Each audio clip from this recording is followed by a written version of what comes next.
The following is a fan-based review. The only content that is mine is my opinion. I do not have written approved consent of the NFL. Mass Effect 2 is simultaneously an amazing sequel and something of a disappointment. I'm going to try and make sense of my mixed feelings about this game. I'm wondering why they went in the direction they did with some of the parts. However, I always loved playing the game and they vastly improved many aspects, while missing the mark on a few others. Was this the result of EA having more control over BioWare? Or were they using this just because of what they already had planned for Mass Effect 3? I'm not sure I liked the idea of Shepard dying at the beginning on my first playthrough, but the aspect has grown on me. I mean, if you're gonna kill Shepard and revive him, why didn't you just kill him at the end of Mass Effect 1? There was a good spot for it. When Sovereign exploded and a chunk came flying through the Citadel Tower, just kill Shepard there. No! And they go through their regular thing of, oh, we need a human on the council, blah blah blah. And then after the credits, you get this scene of Miranda talking to Elusive Man saying we need to bring Shepard back. More than we could have hoped. Then see to it that we don't lose him. Or, if you like how Mass Effect 1 ended and you don't want to mess with that at all, have Mass Effect 2 start with the Derelict Reaper mission. This mission could actually be on the wreckage of Sovereign itself. It would essentially be the same mission that it was already intended in Mass Effect 2. You see Legion, you blow up the core, you try to escape. But just like how the beginning they have right now, Shepard doesn't make it. There's an explosion, he gets spaced, he flies away, and then he wakes up on an operating table. This would better explain why the Council doesn't want to investigate Sovereign, is because they don't want to admit the fact that they lost a Spectre. They could have swept this whole operation under the rug. Wait, did the Council downgrade the black and white projectors? And look at the projection quality on that, that's awful. Mass Effect 1 they had something of color, it was like reddish, but it still came through pretty good. In Mass Effect 3 during wartime they were still, good old sci-fi blue. All that said, I still like what they did. Shepard dying was a good excuse for players to choose a different class from their Mass Effect 1 playthrough. Shepard could have been rebuilt differently in the Lazarus Project. Something else they try to throw in there is that he might be undercover and use his death to his advantage. Don't change it. Anonymity is useful on my current mission. Yeah, okay, you say that, then immediately endorse every store on the Citadel. Voice your endorsement into my console. I'm Commander Shepard, and this is my favorite store on the Citadel. The only time Shepard ever attempts to go undercover is in Kasumi's loyalty mission, which is a DLC. But then Kasumi immediately blows his cover by showing up in her usual thief outfit to someone that she already clearly knows, right? Because he killed this guy and took the gray box thingy? So yeah, he knows exactly who she is. So really, the only reason that we went through this whole death rebirth thing is to force Shepard into Cerberus' arms. And really, we should have had plenty of chances to talk our way out of it. Especially if you chose the Mass Effect 1 backstory where Cerberus wiped out his whole squad. Survived a Thresher Maw attack that wiped out the rest of your team. Do you remember that? I remember it was a Cerberus project. I remember Corporal Toombs. You guys experimented on the survivors. I remember Admiral Kahoku. What about the thing with the Raccoon Admiral Kahoku? You guys attacked the squad. Admiral Kahoku. I was the only one who stayed focused on survival. Wait, what? I mean, he doesn't question anything. I mean, they just ask if he wants to join them, and he just says, Sure, let's go, right now. No strings attached. well, we need our iconic ship back. Who better to introduce the new and improved model than the Joker? I found a pilot I think you might like. I hear he's one of the best. Someone you can trust. The Normandy getting destroyed was a pretty good opportunity to redesign the outside and the inside, and they did a pretty good job of it. And we get to do upgrades for the Normandy and weapons. That's pretty cool. Although the upgrades are kind of just, levels 1 through 5. It's not like a specific upgrade. How about we get to change the paint job of the Normandy? Or different types of wings, or the front, or the back, or just anything that we can actually change for ourselves, personalize it. And that goes for the weapons as well. Different paint jobs, or weapon parts that we can add onto it. I realize it's starting to sound a little bit like Call of Duty, so I'll tread carefully. And the upgrades we do have are nice, but we don't really see the effects of them until the final battle. As long as the new plating holds. I want to personalize the shuttle as well. I mean, why not? Looks like we still have an elevator. I mean, at least this time they're not disguising the fact that it's a loading screen. but still, you can't fit the whole ship into one loaded area? Mass Effect 2 does deliver on crew interaction. I mean, this is arguably the most celebrated aspect of the franchise, right? You get extra characters like Kelly, the janitor, and cook. Wait, what? I wash my hands. Right, okay. And Daniels and Donnelly with their banter. Wish I were a wall. EDI is no doubt inspired by HAL 9000. I'm sorry, Dave. I'm afraid I can't do that. Wait, hang on, does EDI have bathroom cameras? Shepard, the men's restroom is on the port side of the ship. 3, bathroom 4, bathroom 5, Are bathroom... all the cameras in bathrooms? EDI is a more comical take on AI, and in fact will later contradict everything everyone else in the series says about synthetics. That is a joke. Right. The shaft behind you connects to the engineering deck. I really liked EDI because she challenges the notion that all AI are going to turn evil. EDI and Legion will both show hope that organics and synthetics can work together. EDI will even get along well with Tali. Don't forget to introduce yourself to EDI, the ship's new artificial intelligence. Damn it, Jacob, that was way too soon. Come on, man. Whoever you saved in Mass Effect 1 doesn't really make that much of a difference here. To me, this is a huge disappointment. I mean, Ashley and Kaidan basically become the same character. If you romance one of them, they mention it, but both get really pissed off about Cerberus, and that part makes sense, it's fine. But they don't mention Gahoku. That bothers me way more than it should. Seriously though, you have to record two different voices because they're obviously two different voice actors, so why not have them react a little differently? You're not adding any more recording time. The dialogue makes sense for Ashley, but I think she should be even angrier. Her family has been with the Alliance for generations. Ash should be fuming at Shepard, about desertion, dishonorable discharge, all this stuff, just flipping out. On the other hand, Kaidan should be more accepting to the idea.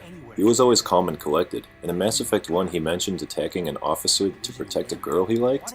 So at the very least he should say something like, "Oh, I hope you're doing this for the right reasons," or just, "They will eventually betray you, look out," or "Be ready to walk away when they make a request you can't do."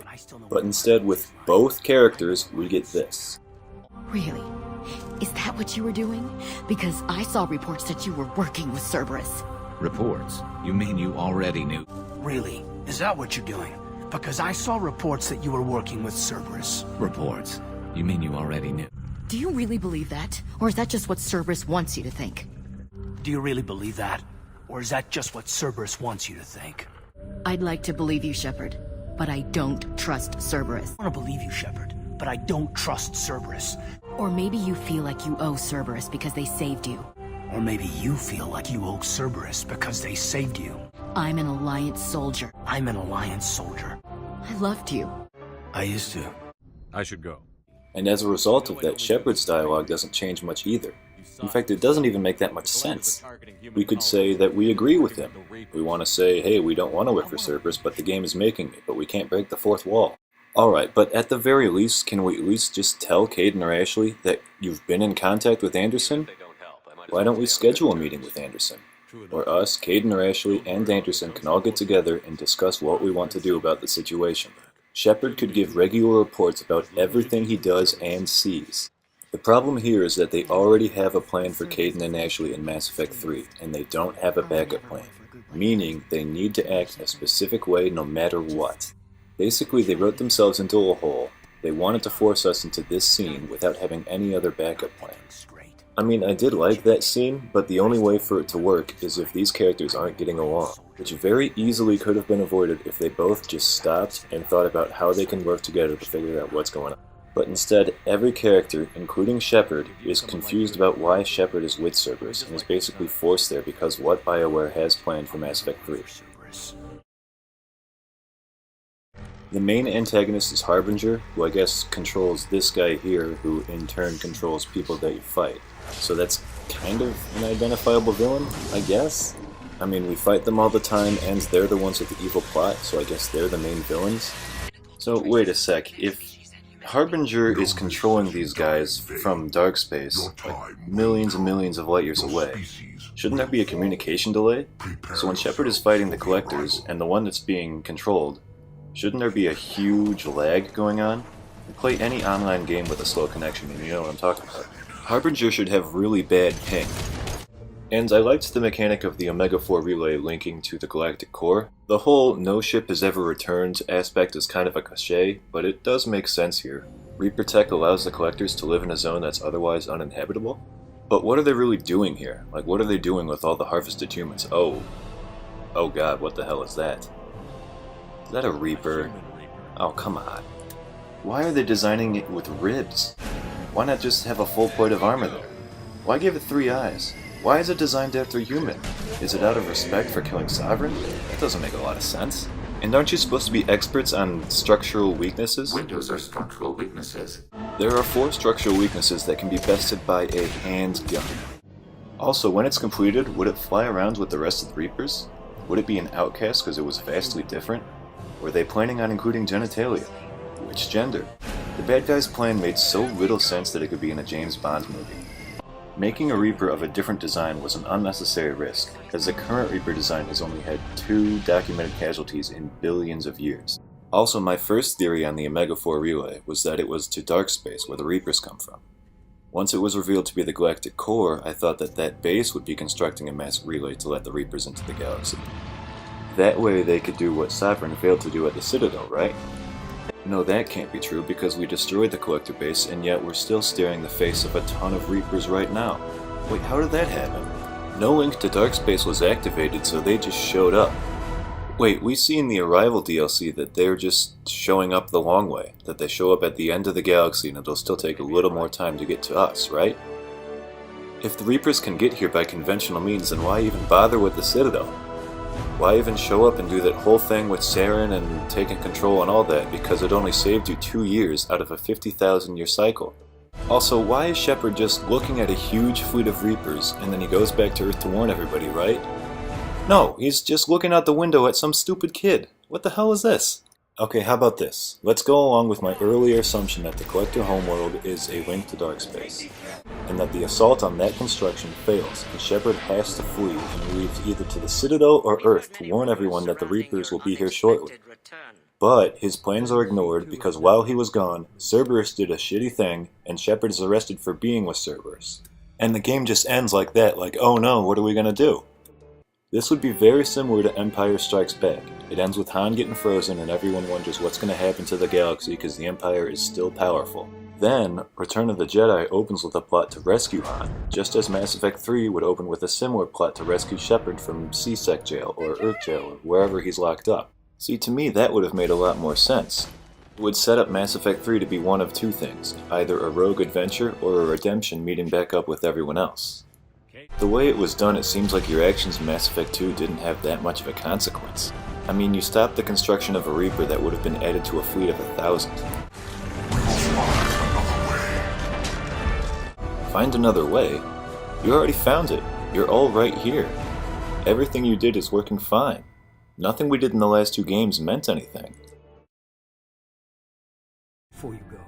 Cerberus is a little tougher to pinpoint here because we know they're going to do something bad. We don't know how, we don't know when, but you get an ominous feeling about them and you know they're going to do something bad eventually, right? So as opposed to a movie where the hero is an anti-hero, like Ocean's 11, where the good guy is the one robbing the casino, we get something of an anti-villain here, because we know they're the bad guys. If you play Mass Effect 1, we know Cerberus is bad, but we're doing good things, and we work on a ship where everyone's pretty positively charged about everything. They seem like saving nice human colonies. So they're the bad guys, but they killed Alliance soldiers.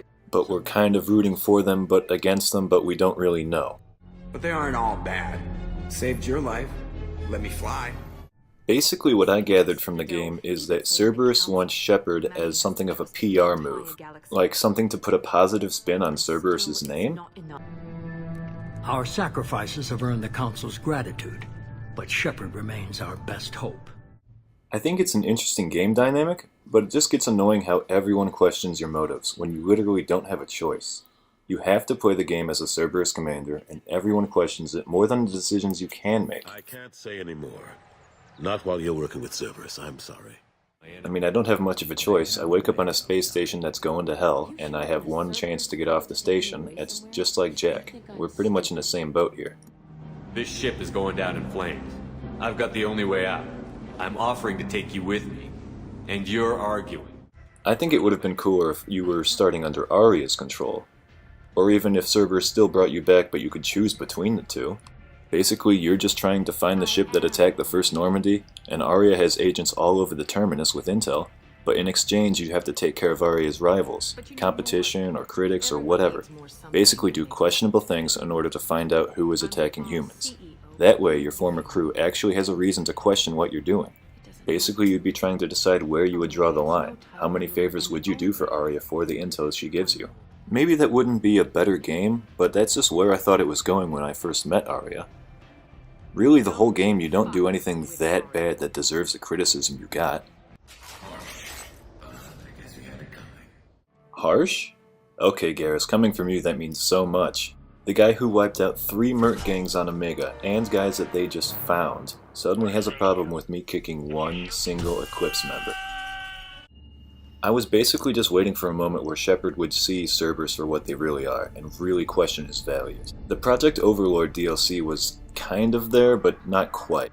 The Elusive Man claimed to not be behind it or something like that, and Shepard was basically dismantling the situation, not actively being part of it. The whole game I was waiting for a moment where Shepard was part of an active Cerberus operation, and he finds out that he was part of something so despicable and just breaks down and questions all of his values, and questions whether or not it's worth it to keep working with Cerberus. Is everything he's doing justifying the end's goal of saving the colonists?